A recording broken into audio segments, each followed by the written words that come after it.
Hello, today we're going to show you how to use XBRLAnalyst add-in in Excel to quickly research about some XBRL tags used by companies in their reports to SEC. So let's start with Financial Explorer that shows the list of all companies sending their reports to SEC, and we'll look at Microsoft today. Once you selected the company, you switch to XBRL Reports, where you can see the list of all reports submitted to SEC by that company.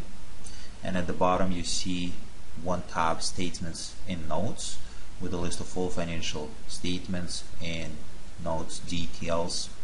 But we will look at XBRL tags specifically, and we enter the word at deferred tax.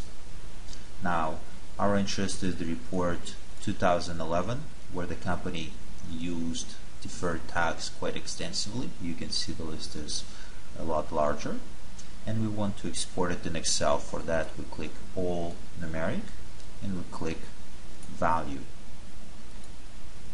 It exports the list in Excel. That allows us to work with it more easily.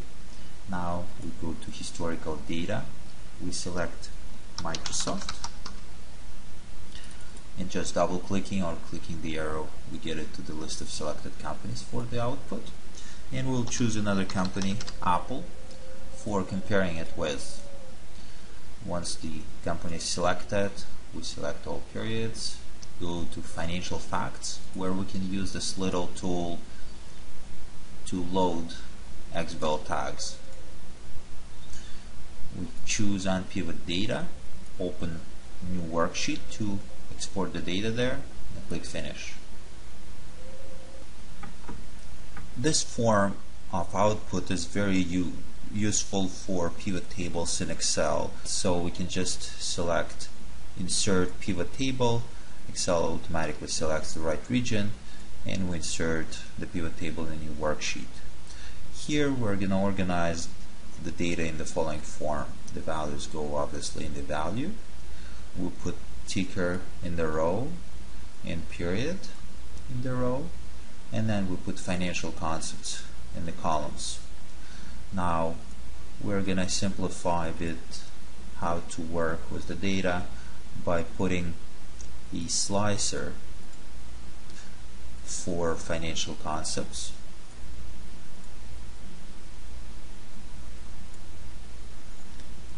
Let's expand it a bit so we can better see what we have here.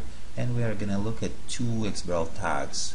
First, Deferred Tax Assets Liabilities Current, and second, Deferred Tax Assets Net Current. We are going to insert one more slicer to just reduce the view to fiscal years. Put it over here, and in the period selection we select just fiscal year periods.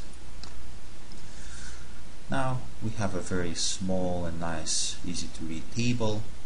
What it shows is that Apple used Deferred Tax Assets Net Current for all periods, whereas Microsoft chose to use both.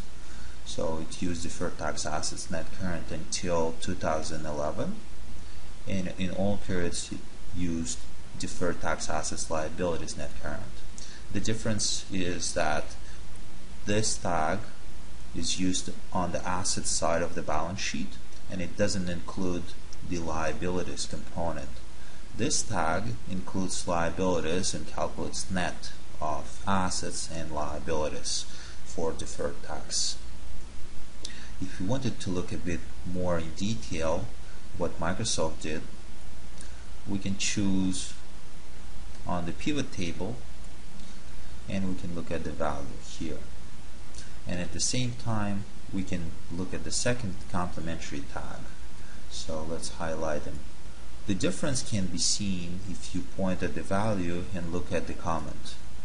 Color is the first indicator of the difference. Here it shows green, which means that the value comes from the financial statement.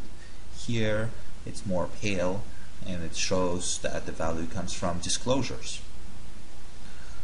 if you click the value and choose right button trace to XBRL reports, XBRLAnalyst is going to find that value in the report and highlight it for you.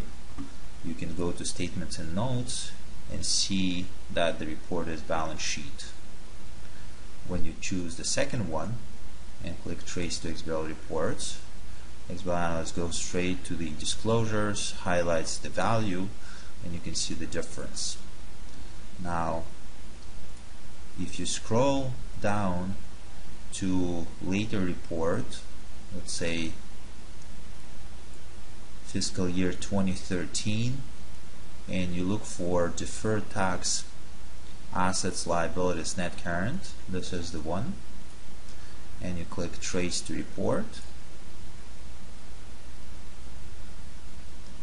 you can see that in this case the item comes already from the balance sheet. So what Microsoft did, if we go back to the pivot table, until 2011 they used deferred tax assets net current on their balance sheet, and they reported deferred tax liabilities separately under the liabilities section. After 2011 they decided to combine both and report them under deferred tax assets liabilities net current on the balance sheet, and basically stopped using deferred tax assets net current. We can summarize our little study with another function of XBRLAnalyst called XBRLFact. This function permits to get values for different XBRL tags and different periods in Excel.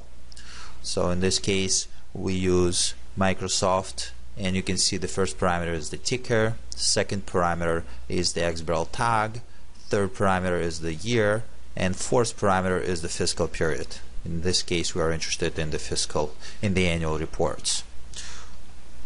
This function can be used in two forms. It can be used just with the fiscal year and period, or you can also provide with the column additional specification to get the data from a specific report. In addition, you can require to get the data from a specific section of the report. For this case, it's balance sheet.